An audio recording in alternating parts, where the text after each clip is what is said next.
Hello, everyone. Let's get started. We have Kavika here with us who has some amazing accolades, and I'll let Kavika do her own introduction. So, Kavika, do you want to introduce yourself for the audience? Hi, everyone. My name is Kavika Singhal. I am a cybersecurity consultant in Ernst & Young, also known as EY. My current role involves vulnerability management and incident response with two of my major clients based in Australia and New Zealand, and working as a specialist and a SOC analyst with them. Yeah, Kavika, you definitely are an inspiration because I see you being so active in the cybersecurity community within Australia and helping students so much. So definitely, I'm super excited to hear all the advices you'll give. I look forward to interacting with you and learning more from you from this experience as well. Okay, like always, before we move on to the actual questions, the juicy part, we'll do some quick shout outs and mentions. So from our side, Surya, what's up? We are presenting at the Cloud Security Alliance conference, which is happening in Brisbane on the 10th of February.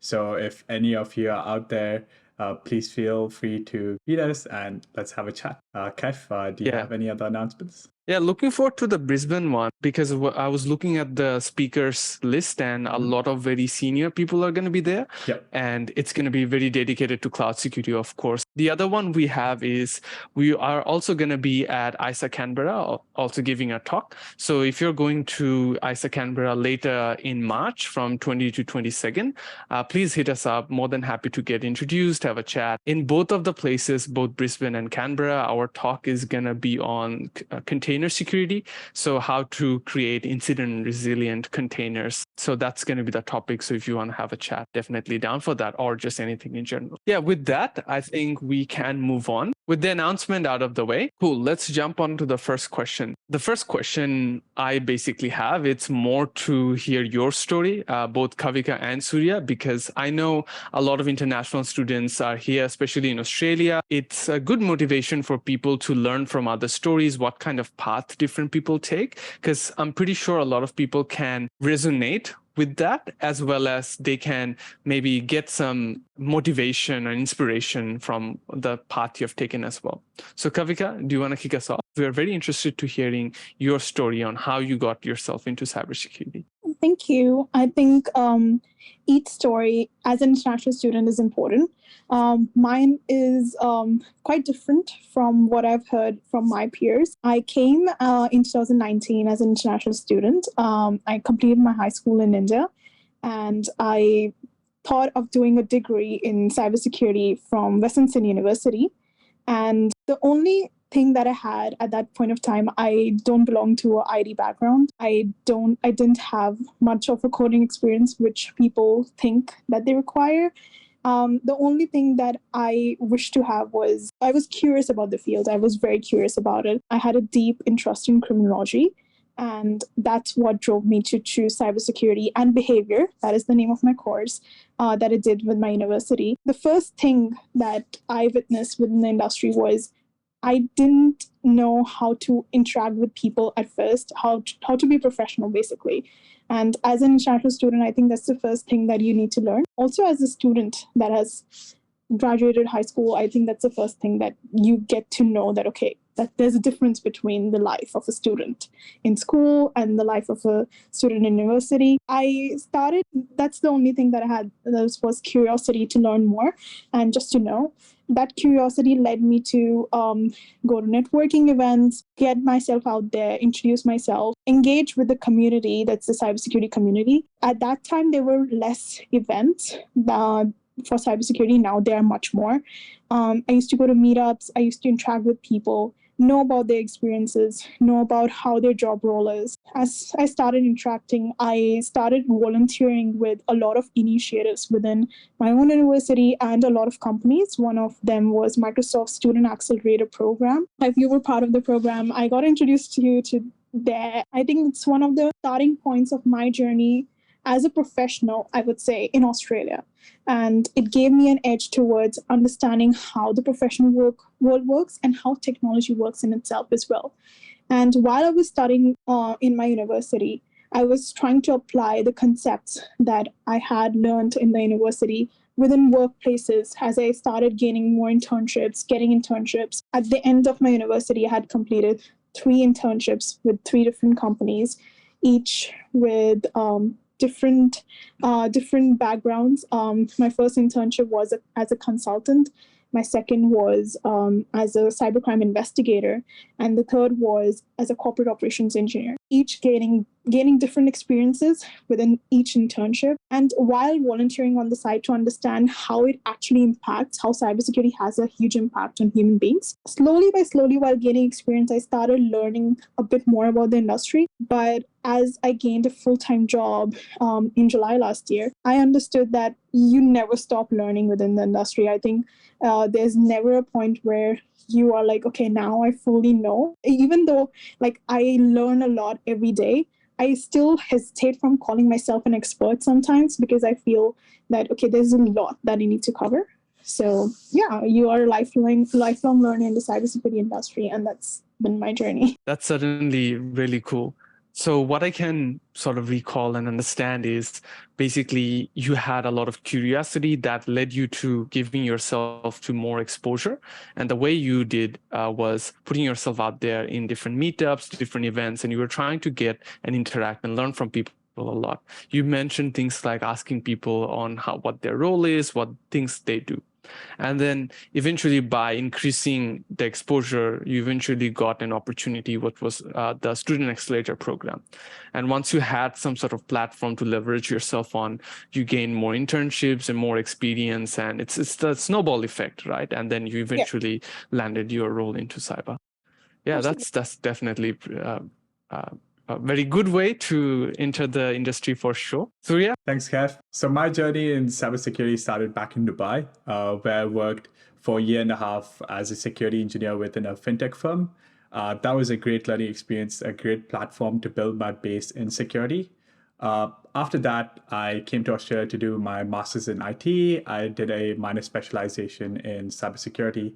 So my main goal there was basically to learn as much information as I could within security and IT in general. There were some really interesting courses that I did over time. So I had like web security, cryptography, and other courses. They were a great platform for me to gain some insight within the industry, especially web security, where we had Sajib Lohani, who was teaching us. That was a really great course. Beyond that, I wanted to really focus on the clubs, as you may know. So I wanted to get myself involved in the security club in University of Melbourne, which is the MES club. So the first year I was just a member of the community, just coming weekly, participating in the events that are happening and doing the weekly CTFs that were run.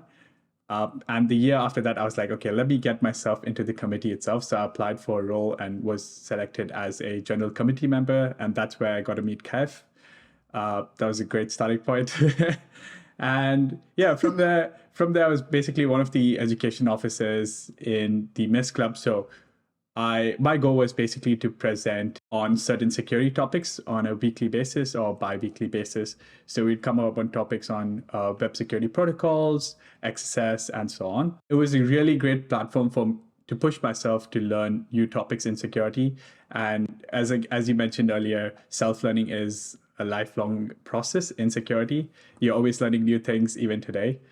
Once I finished that, I was like kind of looking for networking events, I'll say, because I prefer doing networking events a lot, but it was a bit hard during COVID times. There were very little networking events that were physical, or most of the networking events were online. My first networking event was the ISA Adelaide online networking events. It was like a speed networking event where you had 5 minutes with each person. I was lucky to meet some amazing people there who introduced me to other networking events and was like an initial connection point. From there, I went to another networking event called the last Tuesday of the month, where I got to meet more great people, had a chat with them, then followed up with them later through LinkedIn, had further conversations. And from there, I got recommended to my current role, where I basically ended up meeting the partner of the firm. I had a chat with them, and then I was offered my role. So yeah, it kind of snowballed, as you say. So you just put yourself out there, keep pushing yourself, and you snowball into a role. Yeah, that's also a very fascinating story, and I think that really highlights some of the things we're gonna, I'm sure, discuss later, which is there's two aspects to landing a career that I really think is key. One is the skill side. So you were building up those skills you had some of that from your past, from the experience in Dubai, but here you were presenting in the community, so you're learning yourself and upskilling yourself surely as well.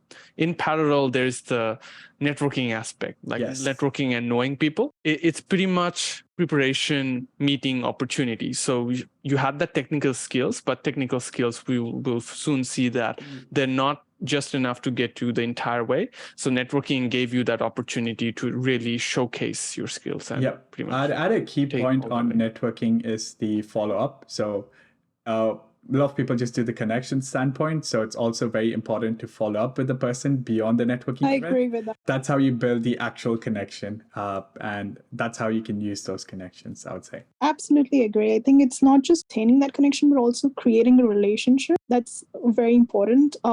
Even as a professional, you need to start creating relationships, and a mutual relationship where you know that, okay, if at certain point you need help, you have, okay, this is the option where you can get out and explore more with other people within the network that you have built. So I think that's really important. So Kev, coming to you. So what is your journey into security? Yeah, mine one it's nothing exceptional, but I would definitely say it was full with luck and opportunities similar to you. I started coding when I was much younger. So I even, up until very recently, I didn't even know that I would be working in security, or I want to work in security. I say up until recently, but when I think now, it's been 4 or 5 years. So maybe not that recently. So wow, time flies. Anyway, so like I was saying, I started my journey in tech more as a software engineer. So I was studying computer science, and at the same time, I was very fortunate to get some roles very early on in first year. They were more in software engineering. I would say the key things that did got me into that role is very similar to you and Kavika's story on. I had a lot of technical sort of at least basic level understanding, and I was going towards intermediate about quite a few different things: web development, app development, and a bunch of others. And being involved in the community from the get-go. As soon as I was here in Australia, I was very lucky to meet this guy who was already in a 3rd year of uni, and in 3rd year or 4th year, you're in the internship mode or job search mode. So he was telling me a lot about his job search and what he needs to do to stand out and all that. So I absorbed a lot of that. So with his help, I basically were able to land my first role as software engineer, and I did stay in that role for a while. Alongside all that, I got into this club called MISC. So he's the same person introduced me to MISC, and I had no clue what cybersecurity is. So I rocked up to their first workshop, and they talked about this tool called Kali and all that. I was like, that sounds like a name of a goddess in some religion. What does that has to do with anything? Fast forward, I learned the basics of cybersecurity from there, and an opportunity popped up. I was a keen bean and was trying to do different things. An opportunity popped up with the club that there is an education officer role. And, back in first year, without understanding much, I was just, okay, I'll go for the role. I applied. They called me for an interview. It's as formal as student club interviews go, right? So they asked me some very basic questions on that they taught in the last few workshops. And I'm like, yeah, that's that. And they're like, cool, you're in. And I'm like, really nice. What do I need to do? And they told me, oh, you're supposed to teach university students ethical hacking in weekly workshops. And I really panicked. I was like, what did I get myself into?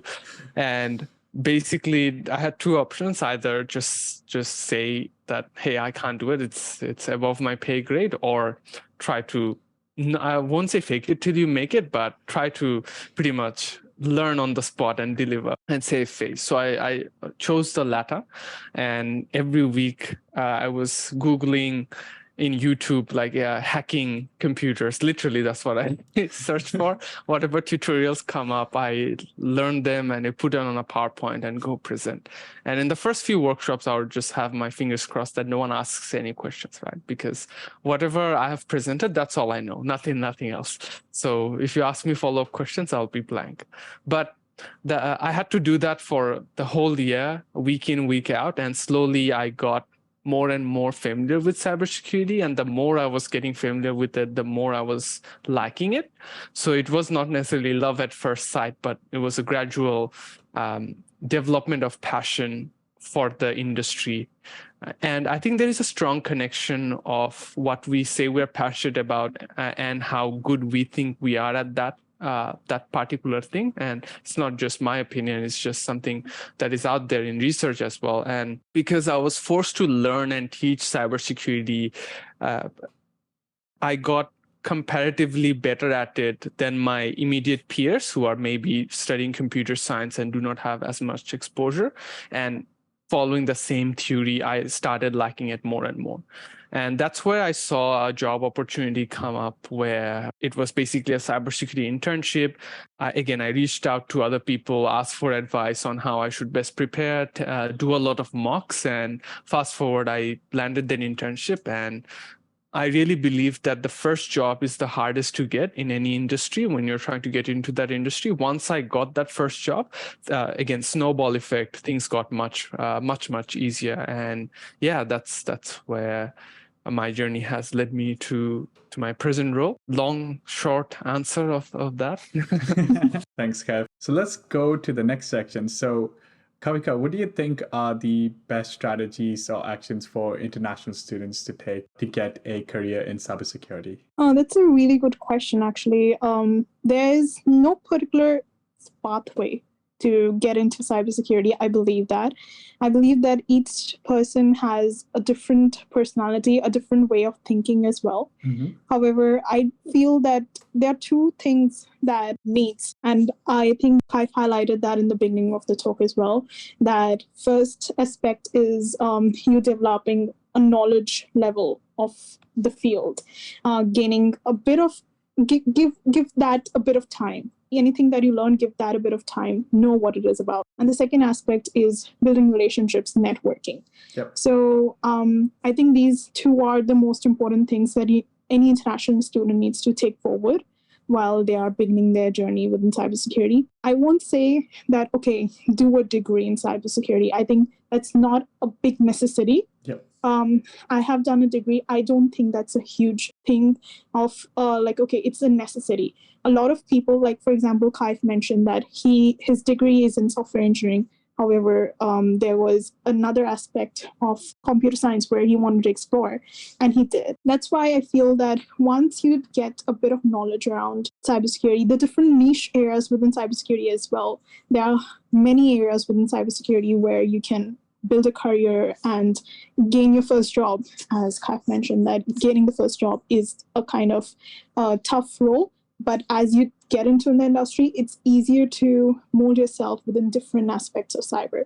And then network with people, engage with the community. And it's not, I would say, a short way. I would say it will give you a feeling that you're part of something. You're part of a community. There will be many that you'll find that have a similar background as you. I think as international students, a huge role that plays into our lives as shifting countries, as well as moving to a country with a new thing to understand. The first thing that comes into mind is imposter syndrome, that I don't know where I am, I don't know where I'll go, I don't know the path to it. So with anything, the first thing that kicks in is, will I be able to do it? And I don't think I belong here. The sense of belongingness is the key, I would say, challenge as well as an international student. And finding your place within the community, I would still say that most professionals within the industry get imposter syndrome whenever they walk into the room. Because as we mentioned, that we are all lifelong learners, right? But finding a footing is required to sustain yourself, to mentally sustain yourself as well. So I'll say these two aspects will take you a long way and also help you begin your journey. What is your opinion on that? Yeah, I absolutely agree on those points. I think the only point I would add for sure on top of that, passion. If you have passion for a topic, whether it be specialized in security or any other topics in general, it really shows up in different stages, whether you're learning, whether you're applying, whether you're connecting with people. It shows up in all those stages. It's because you're really passionate about topic, you push yourself to learn more. And then when you talk to people about something you're passionate about, they really feel that connection. They're like, wow, this person is really passionate on this topic. And similarly, when you're applying for jobs and we're going for interviews and you're talking about a project that you did on security and you're really passionate about that, it really shows up. So I think passion is pretty key too. I'll definitely agree with that. I think both of you have summarized this quite nicely. The highlights I could take away is, obviously, the best strategy is first and foremost, you need to build your technical skills or whatever the subset or area you want to target. And there's no pretty much substitute of that.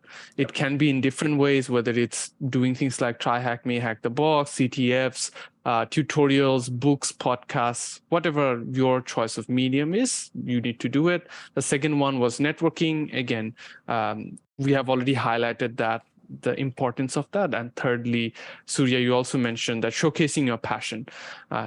Once you learn those technical skills, I really believe that saying of show, don't tell.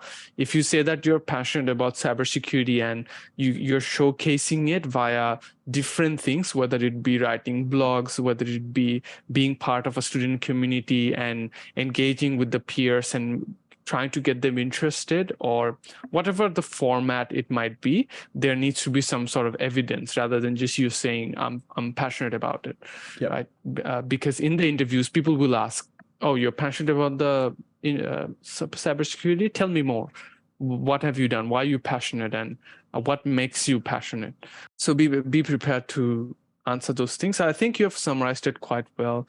I'm just trying to think what else I would add. It's not something major, but it still can be a determining factor. As international students, we need to manage between studies and sometimes figuring out finances, how we're going to pay for a degree or just sustain ourselves, as well as, doing a lot of the basic tasks that some of us were not used to. If you leave, and it's very easy to get overwhelmed and put things like cybersecurity or your passion quite behind when you actually need the job. And it becomes very late.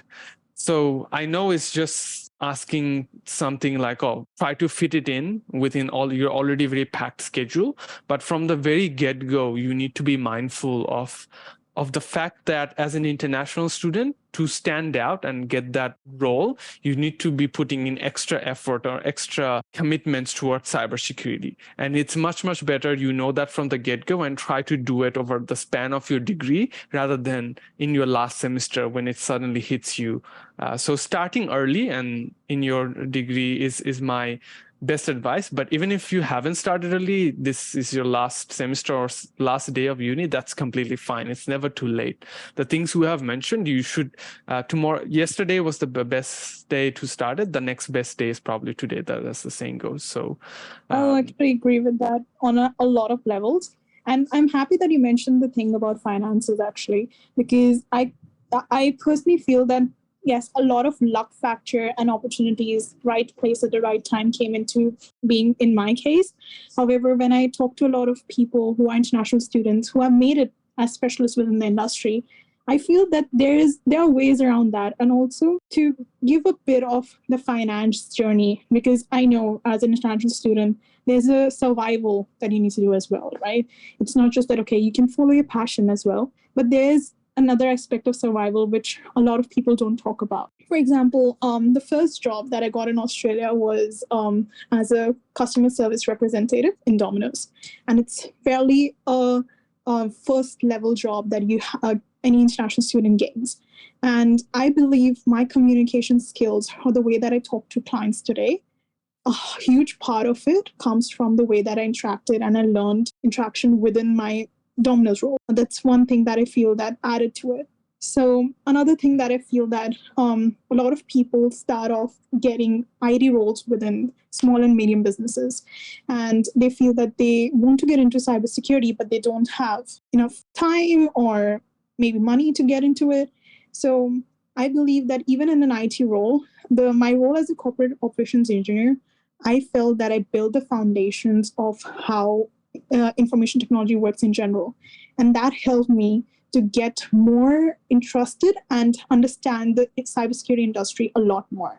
So, along with managing your finances, you can gain the skill set even if you're doing an odd job, and apply them within the industry which you're passionate about. So, I feel that that's a way to go about it as well. And it can be a win-win situation. Mm-hmm. It's just the way you view it sometimes as well. I'm just going to ask a follow-up question on that, which is the topic of getting into cybersecurity straight versus doing an IT role and pivoting that into cybersecurity. The latter one seems to be very, very popular amongst international students, especially because they often think that they can't get into a cybersecurity role straight, and various other factors. So I just wanted both of your thoughts on that, on whether getting into cybersecurity directly versus taking that IT support path. So Kavika? I believe it depends, to be very honest. For example, if you're in a situation where you don't have cybersecurity role in the first place and you're offered an IT role, an IT analyst role, I'd say take the IT analyst role. Develop your skills on your job and on the side, then go for a security role. It depends on what's in your hand and what opportunities you're getting in the first go. If you're an international student, you're getting an IT role and you're chasing cybersecurity because it's your passion, I'll say manage your finances, take care of your survival, then go for cybersecurity. You can do it. A lot of people have done it. I've seen it. You can do it. But if you're in a situation where you're getting an IT analyst role, but a lower level security role, and you're passionate about security, I'll say go for the security role. So it just depends on which situation you are in. But I'd always say that go for something, whenever you take a decision, see what's in your hand and take a calculated risk. It's good to take a leap of faith, but I'd say when it's a question of survival, when it's a question where you don't even know how you're going to finance the next rent for your house, it's important to take a wise decision and then go for it. So, yeah. Yeah, I'll actually pretty much agree with all the points I'll say there. Security roles in general don't pop up as much as IT roles. So there for sure are more IT roles than more security roles available, mainly in the entry-level section. It'll be easier in general to get more opportunities within the IT side. So if you're jumping over to the IT analyst side, my recommendation would be in your projects or in your day-to-day work, make sure you take steps where you showcase that you perform some activities from a security standpoint. You can leverage those points later when you're transitioning into a security role, and they're pretty beneficial. So in an interview question, they're like, oh, what security actions did you perform in this particular project? Like, for example, you're just setting up like teams or just setting up certain configurations. You can enable certain security configurations and you can mention those points, and they will surely help. And it goes same in terms of app development. Like, I went over the OS top 10 and I was thinking about those points while developing an application. Those would also help when you're transitioning into a security role. Yeah, absolutely. Great. Awesome. Thanks, Kavika and Surya. So basically, TLDR is it depends on your situation, and based on your situation, if it's a financial constraint, then maybe yes, start looking into IT roles as your first step of your journey. However, I would personally say when it comes to IT role versus cybersecurity, a lot of the times pick why the IT support role pathway is so popular is the experience. It's transferable skills, basically. And a lot of people think, and it is true, that for your first role, you need experience or skills. And how do you get those skills? If you can't get your cybersecurity skills, you rather get IT.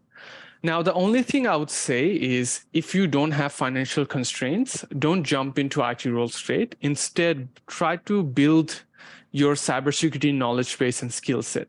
So it's not just experience wanted for your first role, it's actually skills wanted for your first role. Now, that skill can be experience at an existing company, or it can be other forms, whatever that is. So personal projects, CTFs, different educational platforms, they also count. So definitely don't think the IT support role is the only way. Try to focus instead on gaining the skills first if you don't have that financial. That being said, IT support role is definitely a very good one, especially if you're doing it with Google like Kavika has, then it's definitely a very, very good support. That being said, that was the gist of it. Surya, we talked about the best strategies. Now let's talk about a little bit of challenges. The question I would ask the panel, starting with Kavika, what do you think some of the biggest challenges you faced during job hunting? And before you answer, we already established the fact that yes, the biggest challenge is 80% of the roles you can't apply. We are not treating it as a separate challenge and calling it out, assuming that as our operating vector.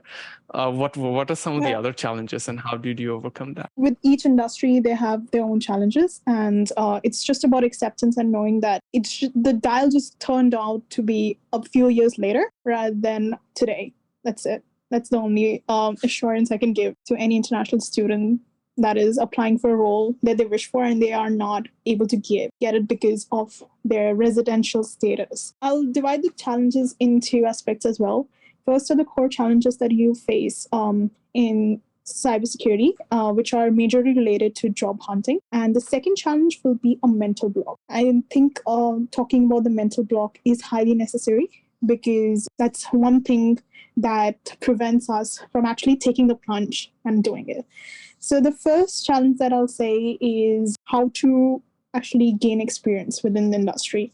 It's a known fact that a lot of jobs are there in the cybersecurity industry.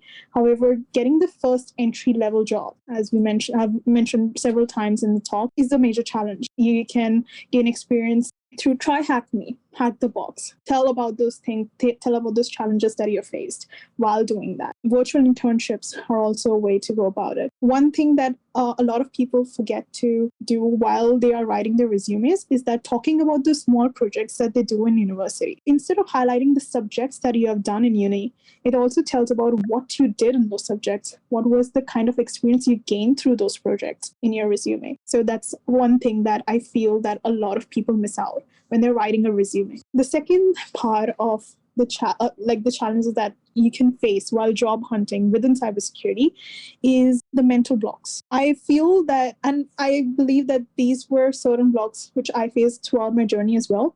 First was, am I technical or am I skilled enough to do the job?